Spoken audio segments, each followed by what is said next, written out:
अगर कोई चीज़ छूट गई है या कोई चीज़ एक्स्ट्रा पूछनी है इस पर्टिकुलर दवाई के बारे में, वो लिखनी है। और कुछ नहीं तो कम से कम एक फीडबैक लिख दो कि भाई अच्छा लगा, बुरा लगा, चेंज कर सकते हैं, कुछ बेहतर पढ़ा सकते हैं, राइट? तो पहली दवाई हमारी है एजिथ्रोमाइसिन। बहुत कॉमन एंटीबायोटिक है, हर कोई सर्दी खांसी में लिखता है, तो थोड़ी सी इसके आसपास की चीज़ें हमको पता रहे तो बेहतर होगा। तो एजिथ्रोमाइसिन एक मैक्रोलाइड एंटीबायोटिक है। हमने पहले भी पढ़ा है कि एंटीबायोटिक की कई क्लासेस हैं, कई तरह के ग्रुप्स हैं। तो उनमें जैसे बीटा लैक्टम एंटीबायोटिक्स होती हैं जो कि सेल वॉल पे काम करती हैं, और वैसे ही मैक्रोलाइड होती हैं, अमीनोग्लाइकोसाइड्स होती हैं, कई एंटीबायोटिक होती हैं। मैक्रोलाइड एंटीबायोटिक्स का मेन एरिया ऑफ फंक्शन होता है प्रोटीन सिंथेसिस को इनहिबिट करना। अब ये क्या होता है, थोड़ा सा समझने की कोशिश करते हैं। मैक्रोलाइड एंटीबायोटिक सारी कैसे पहचानेंगे, इनके आगे थ्रोमाइसिन लगा होता है, केवल माइसिन नहीं, थ्रोमाइसिन, थ्रो मतलब फेंको, थ्रोमाइसिन। जैसे एजिथ्रोमाइसिन, रॉक्सिथ्रोमाइसिन, क्लैरिथ्रोमाइसिन, एरिथ्रोमाइसिन। सबसे पहली जो बनी थी वो एरिथ्रोमाइसिन थी, बाद में उसके सिंथेटिक डेरिवेटिव्स बनाते गए हम।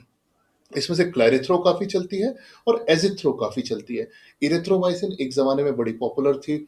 हम लोग करीब 20 एक साल पहले जब एमबीबीएस में थे तो अल्थ्रोसिन अल्थ्रोसिन खूब चलती थी सर्दी खांसी के लिए। पर जैसा हम हर दवाई के साथ करते हैं, हमने इसका भी ओवर यूज किया और अब हर बैक्टीरिया इसके प्रति रेजिस्टेंट है, और फिर इसके अपने भी साइड इफेक्ट्स थे। तो अब एरिथ्रोमाइसिन यानी कि अल्थ्रोसिन की जगह एजिथ्रोमाइसिन चलती है, एजी वॉक या एजिथ्राल, जो भी आपको नाम पसंद हो उससे। तो प्रोटीन सिंथेसिस क्या होता है और उसको कैसे इनहिबिट करती है, ज्यादा सेल बायोलॉजी नहीं पढ़ाऊंगा, पर यूं समझो कि सेल के अंदर एक छोटी सी फैक्ट्री होती है, उसमें दो गोले होते हैं। उस फैक्ट्री को हम कहते हैं राइबोसोम। और राइबोसोम में क्या होता है, एक एमआरएनए की पट्टी लेके बैठ जाते हैं। और एमआरएनए की पट्टी होती है जैसे अपनी किराने की लिस्ट होती है ना, कि हाँ भैया 1 किलो ये देना, 2 किलो ये देना। तो वो लिस्ट लेके बैठते हैं और पूछते जाते हैं कि भैया एक ऑरेंज वाला अमीनो एसिड लेके आओ, तो टीआरएनए तुरंत एक ऑरेंज वाला अमीनो एसिड ले आता है। फिर कहते हैं एक लाल वाला लेके आओ, तो लाल वाला ले आता है। फिर अगला लेके आओ। ऐसे जोड़ जोड़ के इन अमीनो एसिड्स को प्रोटीन बनाया जाता है। ये बनता कहाँ पे है, सेल के अंदर बनता है, राइबोसोम में बनता है। हमारे राइबोसोम होते हैं 60-40 वाले, और बैक्टीरिया के होते हैं 50-30 वाले। तो बैक्टीरिया के 50-30 वाले राइबोसोम में ये जो 50S की यूनिट है, इस पे जाके ये एंटीबायोटिक काम करती है, और ये यहाँ जाके इस एमआरएनए को बातों में लगा देती है, और एमआरएनए को कंफ्यूज कर देती है, वो परेशान हो जाता है और प्रोटीन बनना बंद हो जाता है। तो अब बैक्टीरिया को भी जीने के लिए चाहिए तो प्रोटीन, क्यों, एंजाइम बनाना है, न्यूक्लिक एसिड बनाने हैं, कुछ भी काम करना है तो बैक्टीरिया को प्रोटीन चाहिए। बेचारा अपना प्रोटीन खुद बना रहा था, आपने आके उसको परेशान कर दिया, कंफ्यूज कर दिया, अब उसने प्रोटीन बनाना बंद कर दिया। स्पेसिफिकली कहें तो ट्रांसलोकेशन वाली स्टेप पे काम करती है, अपने को मतलब नहीं है। बैक्टीरिया को प्रोटीन नहीं बना देती। अब बैक्टीरिया अगर प्रोटीन नहीं बना पाएगा तो क्या होगा, उसकी रोजमर्रा की दिनचर्या खराब हो जाएगी, आगे वो अपनी नस्ल को बढ़ा नहीं पाएगा, और उसके काम बंद हो जाएंगे, नए बैक्टीरिया नहीं बनेंगे। तो ये बैक्टीरिया मर नहीं रहा है, पर परेशान हो गया है। परेशान होके इसकी ग्रोथ रुक गई है, नए बैक्टीरिया नहीं बन रहे हैं, और धीरे धीरे करके जो पुराने हैं वो मर जाएंगे।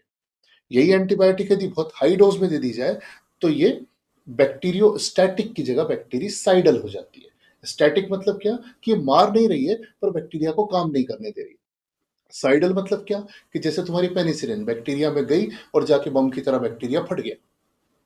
तो ये बैक्टीरियोस्टैटिक एंटीबायोटिक्स हैं, राइबोसोम पे काम करती है। राइबोसोम के भी 50S सब यूनिट पे काम करके प्रोटीन सिंथेसिस नहीं करने देती सारी मैक्रोलाइड्स। अब किस किस पे काम करती हैं, ये ग्राम पॉजिटिव पे भी करती है, निगेटिव पे भी करती है। पॉजिटिव में जो तुम्हारे जितने सर्दी खांसी के जीव हैं, स्टेफाइलो, और इसके अलावा आपके ग्राम निगेटिव में जैसे निसेरिया है, मेनिंजाइटिस वाला, फिर एच इन्फ्लुएंजी है, एच पाइलोरी है, एच पाइलोरी हमने पढ़ा था अभी पिछली बार, और कैंपाइलोबैक्टर जेजुनाई है। इन सब पे भी ये काम करती है। हालांकि एच पाइलोरी के जितने रेजिमेंट्स आते हैं उनमें क्लैरिथ्रोमाइसिन काफी यूज किया जाता है। और सबसे अच्छा काम करती है ये जो आड़े टेढ़े बैक्टीरिया होते हैं, जो किसी क्लासिफिकेशन में नहीं बैठते, जैसे आपका माइकोप्लाज्मा हो गया, क्लेमाइडिया हो गया, और एक माइकोबैक्टीरिया होता है। माइकोबैक्टीरियम ट्यूबरक्लोसिस तो हमने पढ़ा है, लेकिन एक माइकोबैक्टीरियम एवियम होता है। ये बैक्टीरिया ट्यूबरक्लोसिस कराता है इम्यूनो कॉम्प्रोमाइज्ड पेशेंट में, मतलब एचआईवी वाला पेशेंट है, उसको टीबी होगी तो उसमें अक्सर माइकोबैक्टीरियम एवियम मिलता है। वहां पे ये एजिथ्रोमाइसिन या मैक्रोलाइड्स बड़ा अच्छा काम करती है इस एवीएम पे। तो एटिपिकल बैक्टीरिया के लिए अच्छी चॉइस है आपकी मैक्रोलाइड्स, स्पेसिफिकली एजिथ्रोमाइसिन। प्रॉपर्टीज क्या है इसकी हमने बताया कि बैक्टीरियोस्टैटिक है, बैक्टीरिया को रोक देती है, उसकी ग्रोथ को रोकती है पर जान से नहीं मारती। फिर अगर बहुत ज्यादा डोज में दी जाए तो मर भी जाते हैं, कुछ बैक्टीरिया मार भी देती है। इसमें एंटी बैक्टीरियल के अलावा एंटी इंफ्लेमेटरी प्रॉपर्टी है। आपको याद होगा कोविड में सबसे पहली दवाई एजिथ्रोमाइसिन खिलाई जाती थी। क्यों? वहां वो बैक्टीरिया तो है नहीं, किसको मारेगी, लेकिन एंटी इंफ्लेमेटरी प्रॉपर्टीज से भी ये हेल्प करती है। इसीलिए सीओपीडी के अगर बार बार एग्जैक्रेबेशन होते हैं तो उसमें एजिथ्रोमाइसिन एज एन एंटीबायोटिक दिया जाता है। फिर एक और काम की बात, ये ज्यादातर लिवर से एक्सक्रीट होती है और किडनी से बहुत कम एक्सक्रीट होती है। हमें क्या करना, अरे भैया अगर किसी का क्रिएटिनिन बढ़ा हुआ है, किसी को रीनल डिस्फंक्शन है, तो ऐसा नहीं कि उसको आधी गोली देनी पड़ेगी, उसको भी पूरी गोली दो, कुछ नहीं बिगड़ना। दूसरी बात कि लिवर से ज्यादातर एक्सक्रीट होती है, तो अगर किसी का लिवर फंक्शन खराब है तो वहां फंस जाओगे, वहां पे इसकी टॉक्सिसिटी के या इसके साइड इफेक्ट के चांस बढ़ जाएंगे। तो जिसका लिवर खराब हो उसमें ध्यान से देना, जिसकी किडनी खराब हो उसको आराम से दो, कोई दिक्कत नहीं है। ठीक, कब कब देना बता ही दिया ऑलरेडी मैंने। फिर भी जितने ये आपके ऊपर के इन्फेक्शन है, जैसे ये आपके थ्रोट वाले pharyngitis, laryngitis, tonsillitis, sinusitis, bacterial हो तो, वायरल होने पे कोई फायदा नहीं है। तो अगर आपको लग रहा है कि बैक्टीरियल है तो मैंने एंटीबायोटिक के लेक्चर में पढ़ाया भी है कि कैसे पहचानना है। तो अगर बैक्टीरियल इन्फेक्शन लग रहा है अपर रेस्पिरेटरी टाइप का, अच्छी दवाई या तो मैक्रोलाइड या फिर बीटा रेक्टाम वाले आपके फर्स्ट जनरेशन सिफेलोस्पोरिन्स या फिर एमॉक्सिसिलिन जैसी चीजें। Atypical pneumonia specially community acquired वाला, उसमें एजिथ्रोमाइसिन काम करेगी। स्टैफ के स्किन इन्फेक्शंस में भी काम करेगी, लेकिन उसके लिए हमारे पास और भी दूसरी चीजें हैं। मिडिल ईयर इन्फेक्शंस में, बच्चों की ओटाइटिसों में बड़ी काम की दवाई है, बच्चों में काफी सेफली दी जा सकती है एजिथ्रोमाइसिन। फिर प्रेगनेंसी के साथ यदि यूरेथ्राइटिस वेजिनाइटिस हो रहा है तो, अगर नॉर्मली हो रहा है तो आपकी पहली चॉइस अमीनोग्लाइकोसाइड की तरफ जाती है, पर प्रेगनेंसी में आप वो दे नहीं सकते, तो आप प्रेफर करोगे एजिथ्रोमाइसिन। और जितनी आपकी एसटीडीज हैं, सेक्सुअली ट्रांसमिटेड डिजीजेस हैं, जैसे क्लेमाइडिया या गोनोरिया, क्लेमाइडिया से होने वाली या नेसेरिया से होने वाली गोनोरिया जैसी चीजें, इनमें भी एजिथ्रोमाइसिन का रोल है। इनफैक्ट ये कॉम्बो आता है इसका, वो भी मैं दिखाऊंगा आपको। और मैंने आपको बताया कि इम्यूनो कॉम्प्रोमाइज्ड पेशेंट का ट्यूबरकुलोसिस, अगेन उसमें एजिथ्रोमाइसिन चॉइस है। कितनी देना है आपने सबने दी है खूब सारी। ये मिलती है सस्पेंशन के फॉर्म में। सस्पेंशन मतलब क्या, पाउडर रहता है जिसको कि आपको खुद डिसॉल्व करके बनानी होती है दवाई, और टैबलेट मिलती है इसकी 250 की, 500 की। कैसे देनी है, बच्चों को आप दे सकते हो 10 mg पर केजी का पहले दिन, और उसके बाद से 5 mg पर केजी 4 दिनों तक। अ, ये जो एजिथ्रोमाइसिन वाली दवाइयाँ हैं, ये अक्सर आपके गट के फ्लोरा को डिस्टर्ब करती हैं या कुछ गैस्ट्राइटिस वगैरह भी करती हैं, तो साथ में आप इसके लैक्टोबैसिलस देते हो। इसी में इंक्लूडेड आता है इसके कॉम्बिनेशन में। 500 mg का देना है आपको 3 दिनों तक यदि माइल्ड इन्फेक्शंस हैं। जो कुछ बड़े इन्फेक्शंस हैं उनमें 5 दिनों तक भी दी जाती है। कुछ क्रॉनिक इन्फेक्शंस में 15 से 20 दिन भी दी जाती है, पर क्रॉनिक है तो अपन स्पेशलिस्ट के पास भेज देंगे, अपन जीपी के लेवल पे 3 से 5 ही दिन देंगे। जैसा मैंने बताया इसका एक कॉम्बिनेशन आता है जिसमें ये फ्लूकोनाजोल, एजिथ्रोमाइसिन और सेक्निडाजोल, मेट्रोनिडाजोल का भाई है। इसका कॉम्बिनेशन आता है, ए3 नाम से भी आता है। ये वेजाइनल डिस्चार्ज के लिए बड़ा कॉमनली दिया जाता है। तो इसमें भी एजिथ्रोमाइसिन होती है, ये भी हम डिस्कस कर रहे हैं। साइड इफेक्ट्स क्या होते हैं दवाई के, हमने डिस्कस किया ऑलरेडी।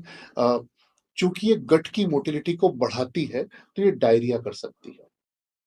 ठीक, दूसरे, ये एरिथमियास कराती हैं। हालांकि कहते हैं कि एजिथ्रोमाइसिन से उतना एरिथमिया नहीं होता, पर आपके ईसीजी का क्यूटी प्रोलॉन्ग कराती है दवाइयां। तो ईसीजी का क्यूटी प्रोलॉन्ग होने से क्या होता है, कभी कभी एक टिपिकल टाइप का एरिथमिया होता है जिसको टोर्साडिस डी पॉइंटिस कहते हैं। फ्रेंच शब्द है जिसको कि फ्रांस वाले कहते हैं तोरसादे दे पोआ। तो टोर्साडिस डी पॉइंटिस नाम का एक एरिथमिया होता है, जो होता वीटी है, पर ऐसा लगता है कि जैसे वीटी को निचोड़ दिया हो किसी ने। वो वाला एरिथमिया करा सकती है। नॉर्मली एजिथ्रोमाइसिन से नहीं देखा गया, पर हाँ किसी ने एक बहुत लॉन्ग टर्म स्टडी की थी तो उन्होंने कहा कि हाँ कुछ कुछ लोगों में, एक आध में किसी में हुआ। पर हाँ, ध्यान क्या रखना है कि कोई ऐसी दवाई और भी चल रही हो, जैसे किसी को कॉर्डरॉन चल रही हो, अम्योडारोन चल रही हो, उसको साथ में एजिथ्रोमाइसिन दे रहे हो, तो सोचने वाली बात है। उसकी बजाय प्रेफ़र करोगे दूसरी एंटीबायोटिक दे दें। नहीं तो कुछ-कुछ ऐसे कॉम्बिनेशंस भी आते थे कि जैसे एक फैमोटिडिन नाम की चीज़ होती थी, उसके साथ यदि आपने एरिथ्रोमाइसिन दे दी, तो वो भी क्यूटी प्रोलॉन्ग कर रही है, ये भी क्यूटी प्रोलॉन्ग कर रही है, वीटी का रिस्क बढ़ गया। अब सोचो आप किसी की सर्दी-खाँसी ठीक करने जा रहे हो, उसको आपने वीटी कर दिया। तो थोड़ी-सी दवाई की फार्माकोलॉजी बैकग्राउंड पता हो, तो आसान रहता है। फिर चूँकि लिवर से एक्सक्रीट होती है, इसलिए कोलिस्टैटिक जॉन्डिस कर सकती है। किसी का लिवर डिस्फंक्शन हो तो थोड़ा-सा ध्यान रखना। और हर एंटीबायोटिक के साथ रिस्क होता है, जिसको एलर्जिक होता है उसको रैशेज़ हो जाती हैं। ओटोटॉक्सिसिटी एरिथ्रोमाइसिन से कहते थे कि यदि काफ़ी समय तक आपने चला दी, किसी को आपने महीने, 2 महीने, 5 महीने खिला दी, तो उसको टेम्परेरी बहरापन आ जाता था। एज़िथ्रोमाइसिन में इतना नहीं सुना। इओसिनोफिलिया करती है, अगेन बहुत सारी दवाइयाँ करती हैं, ना आप किसी का देखने जाते हो। क्या-क्या ध्यान रखना है किसी को एज़िथ्रोमाइसिन दे रहे हो तो? जल्दी से याद करते हैं और खत्म करते हैं लेक्चर को। एक तो ये कि खाने के साथ अगर आप दोगे, तो इसका एब्ज़ॉर्प्शन अच्छा नहीं होगा, दवाई का असर कम आएगा और मरीज़ कहेगा कि डॉक्टर साहब आपकी दवाई से तो हम ठीक ही नहीं हो रहे। तो मरीज़ को कहना क्या है कि भैया खाना खाने के दवाई खाने के 1 घंटे पहले और 2 घंटे बाद तक खाना नहीं खाना है। मतलब अगर 2 बजे दवाई खा रहा है, तो 1 से लेके और 4 बजे तक खाना नहीं खाएगा, ठीक? दिन में 1 ही डोज़ देना है, वैसे भी चल सकता है 3 घंटे का। डाइजीन, जेल्यूसिल जितने एंटासिड होते हैं, वो सब इसके एब्ज़ॉर्प्शन को कम करते हैं, तो इसके साथ में एंटासिड मत देना। और क्या ध्यान रखना, इसकी हाफ लाइफ काफ़ी लंबी होती है, 40 घंटे तक काम करती है, तो ओडी डोज़ में ही काम हो जाता है। 3 दिन दवाई देते हो, 5 दिन काम करती है। तो इस मामले में बड़ी अच्छी इकोनॉमिकल चीज़ है ये। और यूआरटीआई है तो 3 दिन देना है, एलआरटीआई है मतलब लोअर रेस्पिरेटरी ट्रैक्ट है तो 5 दिन देना है और भी यदि ट्यूबरकुलोसिस या उस तरह की चीज़ें हैं, तो 15 से ज़्यादा दिन तक दी जाती है। चूँकि ये वो लिवर के उस पर्टिकुलर वो सीवाईपी वाला जो एंजाइम होता है, उससे काम नहीं करती, उसको कोई फ़र्क नहीं करती, तो इसके ड्रग इंटरैक्शंस बहुत मिनिमल से हैं। और किसी रीनल डिस्फंक्शन में इसका डोज़ एडजस्ट नहीं करना पड़ता, किडनी डिस्फंक्शन में भी आप इसको फुल डोज़ में दे सकते हो। तो ये करीब 5-7 मिनट में हमने सिर्फ एक दवाई पढ़ी है। इस लेक्चर को आप आते-जाते कभी भी सुन लिया करो, बीच-बीच में रिवाइज़ करते रहा करो, तो जो कॉमन दवाइयाँ हैं वो आपको याद रहेंगी। बार-बार सुनोगे तो आपको याद रहेगा कि हाँ, इसको रीनल डिस्फंक्शन है, इसको एज़िथ्रो नहीं दे सकते या इसको ये हो रहा है, तो इसके साथ में ये नहीं करेंगे। एज़िथ्रो दे रहे हैं, तो 1 घंटे पहले, 2 घंटे बाद खाने को नहीं देंगे। तो पर्पज़ यही है कि आप बार-बार इन लेक्चर्स को सुनें, रिवाइज़ करें। अगर आपको लगता है कि इस लेक्चर में कुछ मुझसे छूट गया है, तो प्लीज़ डिस्कशन में ऐड कर दें। मैं उसको भी एक नए वीडियो में डाल दूँगा। इस लेक्चर में इतना ही, लाइव क्लास में फिर मिलेंगे। जी, एक बार